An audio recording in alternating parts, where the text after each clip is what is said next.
Alright, what's up everybody? Welcome back to part 2 of What If Goku Had Frieza's Potential, and boy oh boy do we have some hilarious stuff to cover today. If you thought part 1 was insane with baby Goku accidentally deleting mountains, wait until you see what happens when actual threats from space show up to face our accidental god. Quick recap for anyone just joining us. Goku has Frieza's broken exponential growth potential. He's 24 years old now, married to Bulma. Yeah, not Chi-Chi in this timeline. Has a 4-year-old son named Trunks, and his power level is sitting somewhere in the quadrillions, just from existing. Not from training hard, not from transformations, just from breathing and doing light exercises. The Z-Fighters have basically retired. What's the point of training when your friend could sneeze and crack the planet in half? They still hang out, but it's more like a support group for people living in the shadow of a god. So, with that setup, let's get into how the arrival of the Saiyans goes in this absolutely busted timeline. Okay, Raditz is cruising through space in his pod, all confident and stuff. His scouters picking up power levels on Earth, Piccolo at like 400, some humans in the low hundreds, nothing special. He's thinking, yeah, my worthless brother probably died as a baby, but let me check anyway. He lands at Kame House, same as canon. Steps out all dramatic with his long hair flowing, scouter beeping. He sees this dude in an orange gi playing with a little kid on the beach. Kakarot, I've found you at last. Goku looks up from building sandcastles with Trunks. Oh hey, you've got a tail like I used to have. Are you a Saiyan too? Raditz smirks. So you know of your heritage? Good, that saves time. I am Raditz, your older brother. Cool, I have a brother. Trunks, look, you have an uncle. Little Trunks waves. Hi, Uncle Radish? Raditz's eye twitches. It's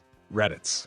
And cease this foolishness. You were sent here to conquer this planet. Why haven't you completed your mission? Oh, that. Yeah, no, I'm good. I like Earth. We have really good food here. You hungry? Bulma made sandwiches. This is already not going how Raditz expected, but he's still confident. He checks his scouters, scanning Goku. The scouter displays 5. Pathetic. A power level of 5? You're a disgrace to all Saiyans. Goku tilts his head. Oh, the number thingy? Yeah, I'm suppressing my power right now. Want to see my real level? Your real level? Ha, fine. Show me your full power, though I doubt it's even. Goku releases 0.00001% of his power. The scouter starts climbing. 100, 1000, 10,000, 100,000. Error, error, error. Then it explodes. Not just breaks, explodes. Like the glass shards should have hurt Raditz, but they disintegrate before touching him because they entered Goku's passive aura. Raditz is frozen. His brain cannot process what just happened. The scouter tech has limits, sure, but it should have at least displayed something before breaking. The fact that it went straight to error means, what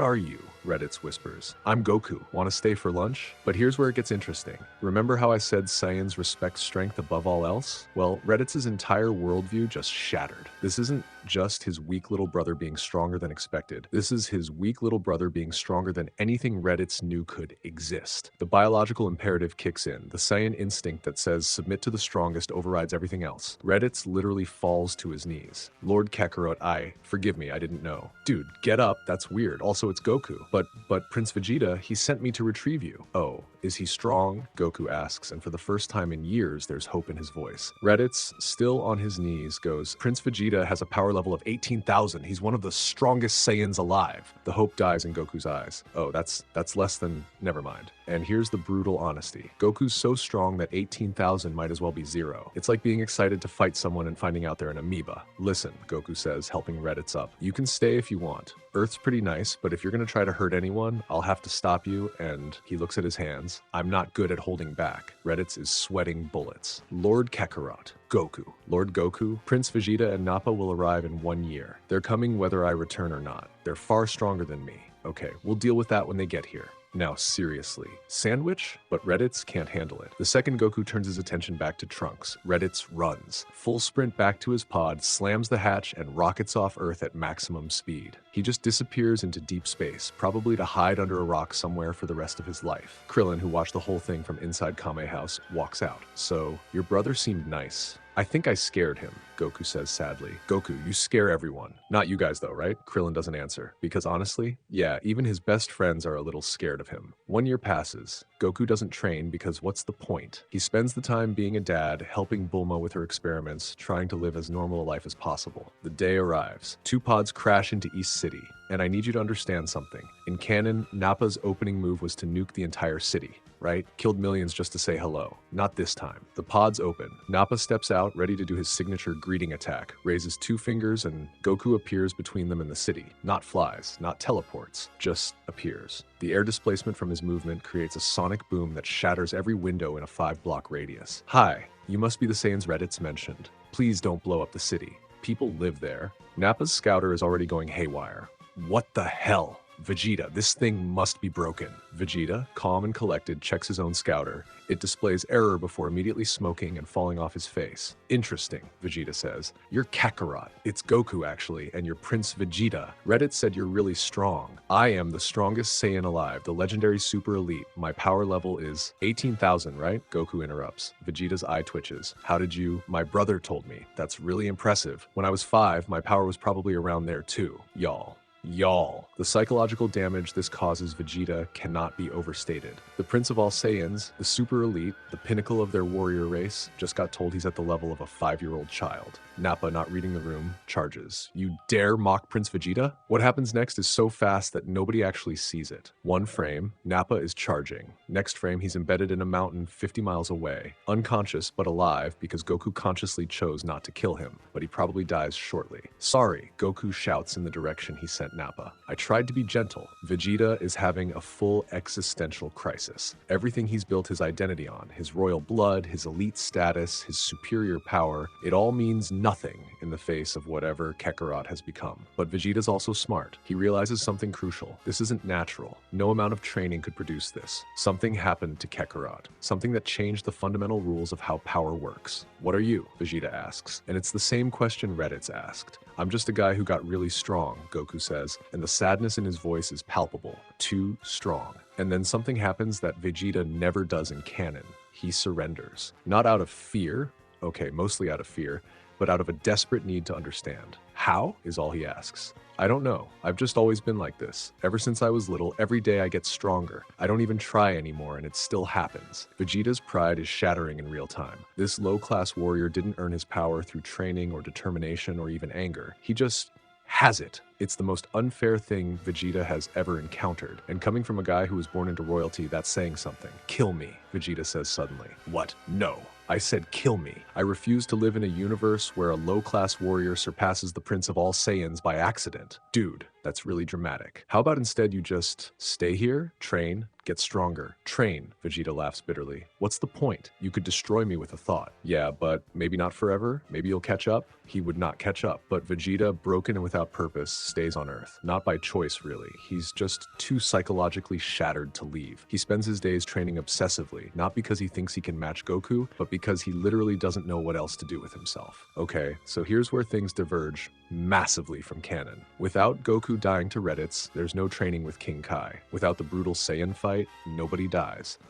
So why do they go to Namek? Well, Vegeta, in his depression spiral, mentions something interesting during one of his rants. It doesn't matter anyway. Lord Frieza will come eventually. He's the strongest being in the universe. Even you couldn't. Who's Frieza? Goku asks, perking up for the first time in months. The Emperor of the Universe, the one who destroyed planet Vegeta. His power level is 530,000 in his first form alone. For context, y'all, Goku's power at this point is in the quintillions, but he's so desperate for a challenge that even 530,000 sounds exciting compared to the nothing he's been facing.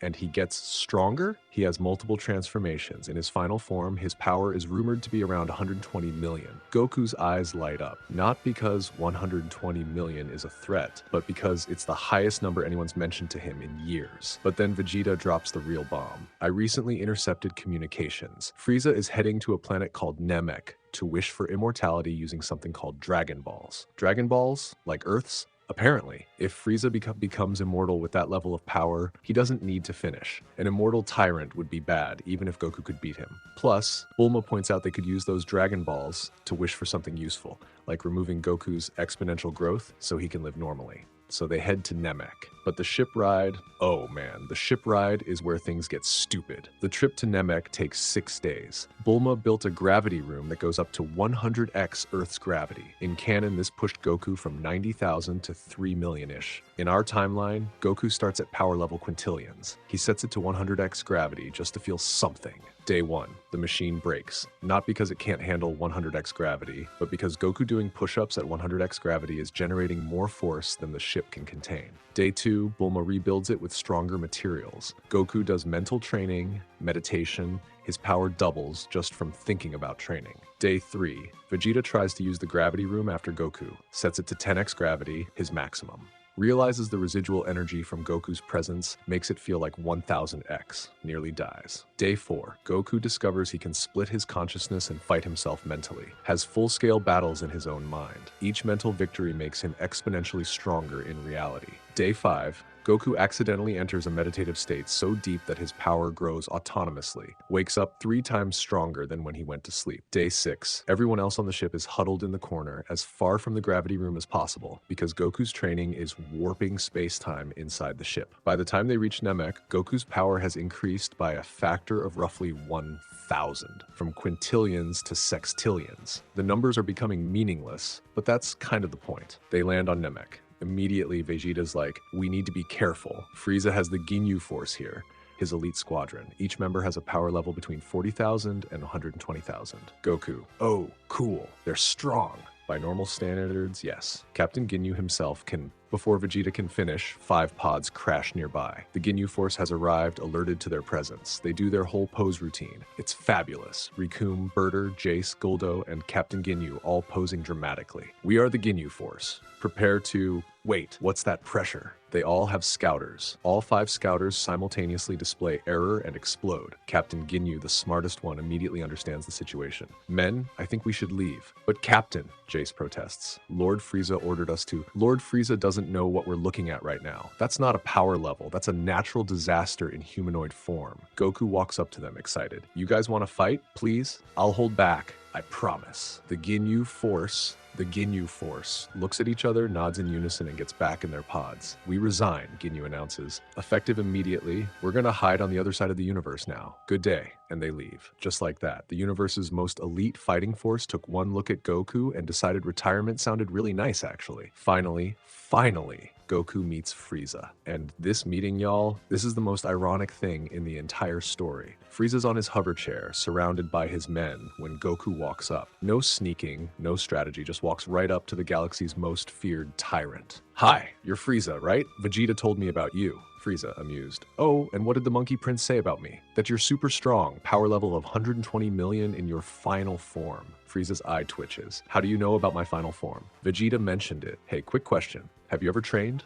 Trained? Yeah, like worked out, exercised, tried to get stronger? Frieza laughs. Why would I need to train? I was born with the greatest power in the universe. I am naturally perfect. And this is where Goku realizes the cosmic joke. Frieza has the same type of potential as him, that exponential growth rate, but Frieza never used it, never pushed himself, never trained a day in his life. That's so sad. How dare you pity me, monkey? No, it's just, we have the same gift, the same potential, but you wasted it. Frieza, enraged, transforms immediately to his final form. Power level 120 million. The ground shakes, the sky darkens.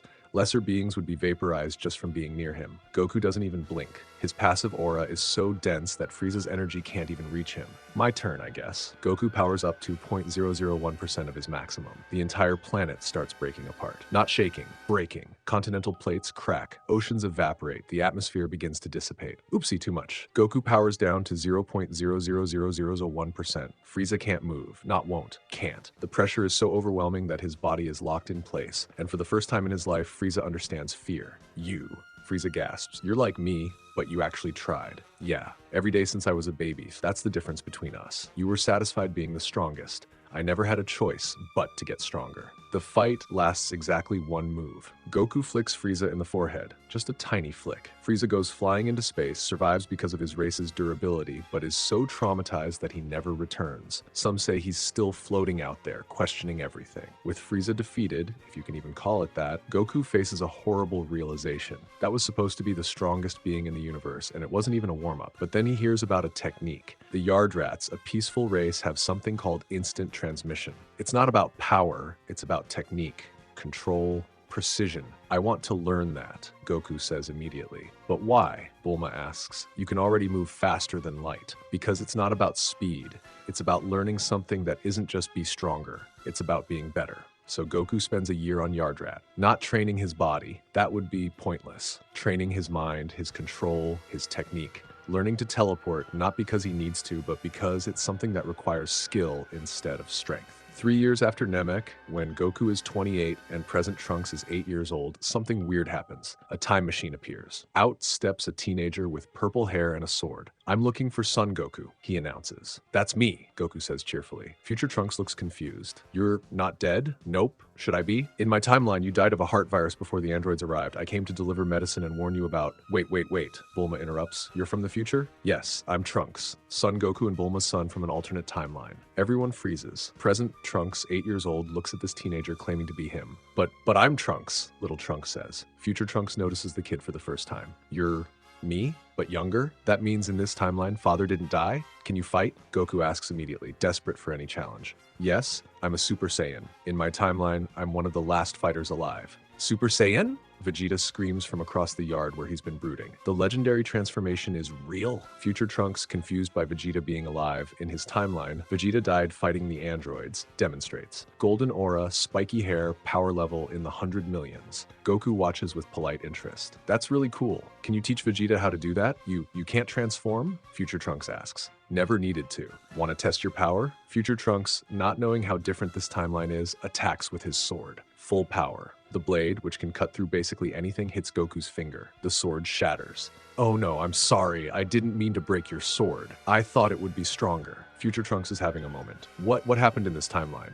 "In mine, you were strong, but not this." They explain everything. The exponential growth, the accidental godhood, the complete breaking of power scaling. "So the androids," Future Trunks starts, "will probably be a minor inconvenience at best," Vegeta says bitterly. "Nothing is a threat to Kakarot." Future Trunks delivers the heart medicine anyway, warns about the androids arriving in 3 years, but admits, "I don't think you'll need my warning." Before leaving, Future Trunks has one last question. "In my timeline, you were a hero who died protecting Earth. Here you're basically invincible. Which version do you think is happier?" Goku doesn't answer. He doesn't need to. They all know the truth. The 3 years pass. Vegeta trains like a man possessed. Not because he thinks he can beat Goku, but because Future Trunks proved something. The Super Saiyan transformation is real. If a half-breed from another timeline can do it, then the Prince of all Saiyans must be able to achieve it. It becomes his obsession, his only reason for existing. The day before the androids are supposed to arrive, Vegeta demands a fight with Goku. "Vegeta, come on, you know how this will end." "I don't care. I've realized something, Kakarot. In another timeline, I mattered. In another timeline, I was strong enough to fight. That means this weakness isn't my fate. It's just bad luck. So fight me. Let me show you what the Prince of all Saiyans can accomplish." They go to a desert wasteland. Vegeta powers up everything he has. All his rage, all his frustration, all his hatred and pride and desperate need to matter. And it happens. Golden aura explodes around him. His hair turns gold. His power skyrockets to 150 million. "Yes!" Vegeta screams. "I've done it! The legendary Super Saiyan. Now, Kakarot!" Now we can finally... Goku hasn't moved, hasn't powered up, hasn't even taken a fighting stance. Vegeta attacks with everything. Every technique, every ounce of power, every bit of skill he's developed. Goku doesn't dodge. He doesn't need to. The attacks just stop when they hit him, like waves hitting a mountain. Vegeta screams, tears streaming down his face. "Please, just once. Pretend I matter." "Vegeta, stop. You're gonna hurt yourself." But Vegeta can't stop. Won't stop. He charges up his most powerful attack, the Final Flash, putting his life force into it. "If I can't beat you, I'll at least make you move." He fires. The beam is massive, powerful enough to destroy planets. Goku sighs and raises one hand to deflect it, just a gentle push to redirect it into space. But Vegeta, in his rage and desperation, flies directly into the path of his own redirected attack, trying to push it back at Goku. "Vegeta, no!" Goku moves to save him, but for once in his life, Goku uses too much force. His hand, moving to push Vegeta out of the way, accidentally goes through Vegeta's chest. There's silence. Vegeta looks down at the hole in his torso, then up at Goku's horrified face. "Finally," Vegeta whispers. "Finally, you had to try," and he dies with a smile. Goku stands there, covered in the blood of the Prince of all Saiyans, and screams, not a power-up scream, a scream of anguish, of guilt, of the horrible realization that he's become so strong he can't even save people without killing them. The next day, androids 17 and 18 are activated. They last about 4 seconds. Goku, still traumatized from killing Vegeta, doesn't even fight them. He just appears in front of them, and his killing intent alone causes them to shut down from terror. "Please," 18 says, "we don't actually want to destroy anything. We just want to be free. Then be free. But if you hurt anyone, We won't, 17 quickly agrees. We'll just go shopping or something. Maybe get jobs, and that's it. The android saga ends with 17 and 18 becoming contributing members of society because they're too terrified of Goku to be evil. Dr. Gero tries to activate android 16, but Goku senses it and vaporizes the entire lab from across the planet with a finger beam. Cell, still in his larval stage, dies without ever knowing he existed. Future Trunks returns to check on things, finds out Vegeta is dead, the androids are reformed, and Cell never happened. I guess this is better, he says uncertainly. Is it? Goku asks. I killed Vegeta. I didn't mean to, but I did. How is that better? Future Trunks has no answer. He returns to his own timeline, grateful that his world's Goku never became this tragic god. As part 2 ends, let's talk about where we're at. Goku, age 31, power level literally incalculable, has never transformed into Super Saiyan even once, accidentally killed Vegeta, clinically depressed. Trunks, age 11, watched his father kill the only other Saiyan who could have taught him about his heritage, terrified of his own potential. Bulma, trying to hold her family together while being married to someone who could unmake reality with a thought. The Z Fighters, completely retired. They're civilians under the protection of a god they're too afraid to be friends with. Earth, safest planet in the universe, but also the most terrified. Everyone knows Son Goku could end everything if he sneezed wrong. And the worst part? There are still bigger threats coming. Gods of destruction, angels, the multiverse itself. But none of them matter because Goku has already won every fight before it starts. He's become the thing every fighter fears most, too strong to ever be challenged again. 7 years will pass before the next major event. 7 years of Goku trying to pretend he's normal while being anything but. 7 years of young Trunks growing up in the shadow of a father who's more force of nature than man. The night after Future Trunks leaves, Goku sits on the roof of Capsule Corp, looking at the stars. Bulma joins him. You okay? I killed him, Bulma. I killed Vegeta. It was an accident. Does that matter? He's still dead. And the worst part, for a second, just a split second when my hand went through him, I felt something.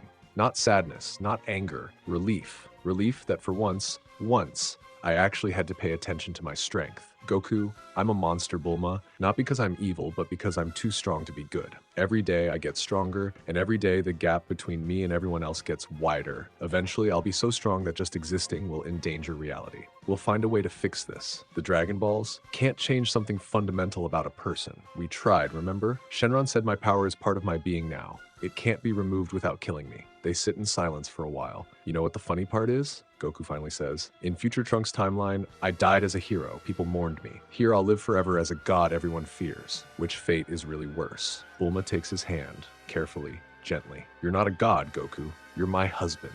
Trunks' father. You're the man who cries over accidentally stepping on flowers and who gets excited about new food. Your power doesn't define you. Doesn't it though? When you can destroy everything without trying, doesn't that exactly define what you are? There's no answer to that because they both know the truth. Goku is Son Goku, the strongest there is, the strongest there ever was, the strongest there ever will be, and he's completely, utterly, impossibly alone.